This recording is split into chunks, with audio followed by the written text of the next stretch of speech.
British politics. We reveal from the inside how the Israeli embassy penetrates different levels of British democracy. In the first of 4 programs, the battle for Britain's youth.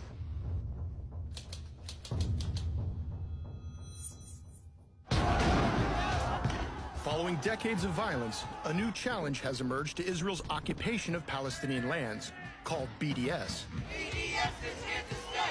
That's the global movement to boycott, divest, and impose sanctions on Israel and expose it as an apartheid state.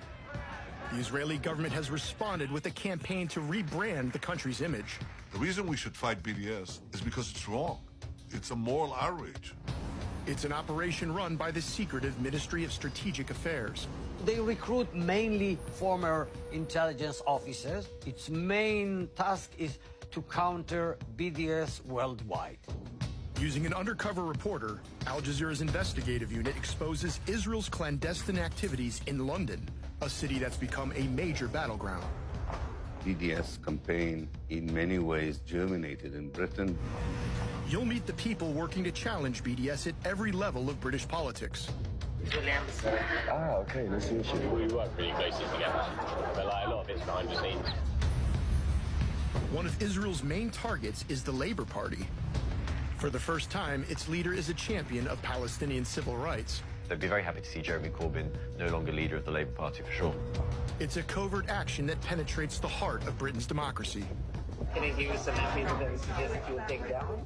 It is outrageous interference in British politics. It shouldn't be permitted. It's a battle of ideas seeking to change not only how Israel's portrayed, but even how it is debated. It's anti-Semitic. No, it's not. It's a trend.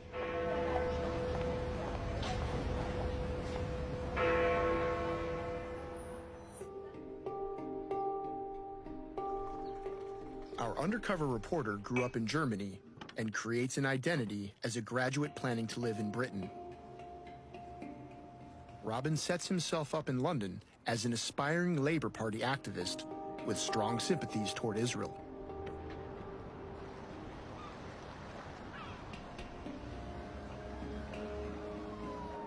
After over a month of attending party functions, he stood out as a friend of Israel. And before long, he recognized a familiar face.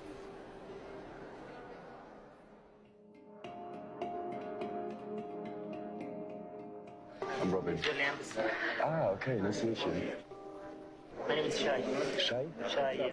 It's a meeting of the Labour Friends of Israel, or LFI, members of the British Parliament who lobby for Israel. Yeah, I take the district. So... Shai later explained to Robin the problems the LFI is facing. Not a lot of young people want to be affiliated. Obviously, when they will become MPs, they won't be affiliated, and then that's it. The chain is done. Because for years, every MP that joined the parliament, the first thing that he used to do is going to join LFI. He's not doing it anymore in the Labour Party. CFI, they're doing it automatically.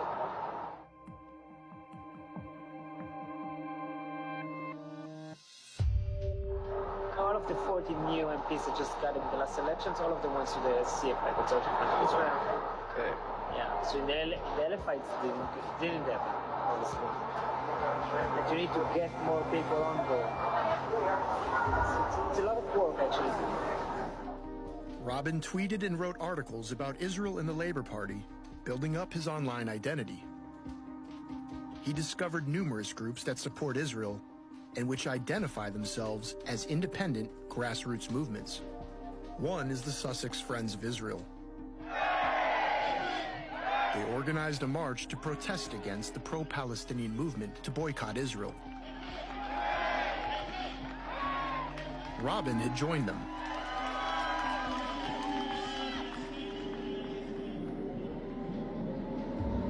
Shai later described the embassy's role in some of these movements. There is a grassroots organization as Sussex Friends of Israel that united the demonstration. There is a Israel-Britain Alliance. There is a Bike Forum. There is so many people live in Israel. There's so many. Shai had helped establish a youth group within the Conservative Friends of Israel. They have a young section of the Conservative Friends. CFI, yeah. CFI started with it 1 year ago because of my idea. And then when I tried to do the same in the Labour, they had a crisis back then with Corbyn. every group has a different idea. Specifically, LFI young people doesn't exist. That's the only place that we will practice. The moment it will become to 100 people, 200 people, then it started to become a real organization. But this will take a year. Have you ever built something, like a group? Yeah, I did several things like that, yeah. Okay. In Israel and here. Here as well? Yeah. Nothing that I can share, but yeah. Something you could share? Yeah, because there are things that happen, but we are. It's good to leave those organizations independent, but we help them to actually. To establish. Yeah. Hey, thank you very much. It was great. Have a nice evening, all right?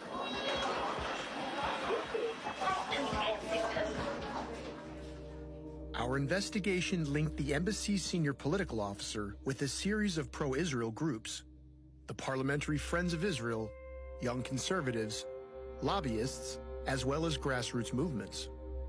In addition, Shai is involved with the youth arm of the Fabian Society, an influential Labour Party think tank. I know Shai's a good guy. He's a good friend of mine.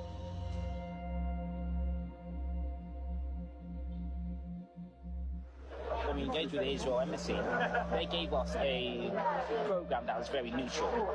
And I know Shai. I met Shai through the process, and Shai, in himself, he's a very balanced guy. And if you talk to the Israel embassy, they're not going to barrage you with propaganda. It appears the Israeli diplomat's mission is to build support for Israel at all levels of the Labour Party. There is a lot of groups that are educating the MPs. There's no one that's educating the grassroots of the party. That's it. Specifically in the Labour. Everything doesn't need it. No? Shai says he knows nearly all the Fabian Society activists. No more than that. This is 200. This is all? This is all in London, right? Around 200. This is active. It's campaigning, it's active. I know almost all of them. I took a Fabian's group to Israel. Nice, Yeah, Martin was in that group and others. Martin Edebar explains how foreign government support helps the Fabian membership.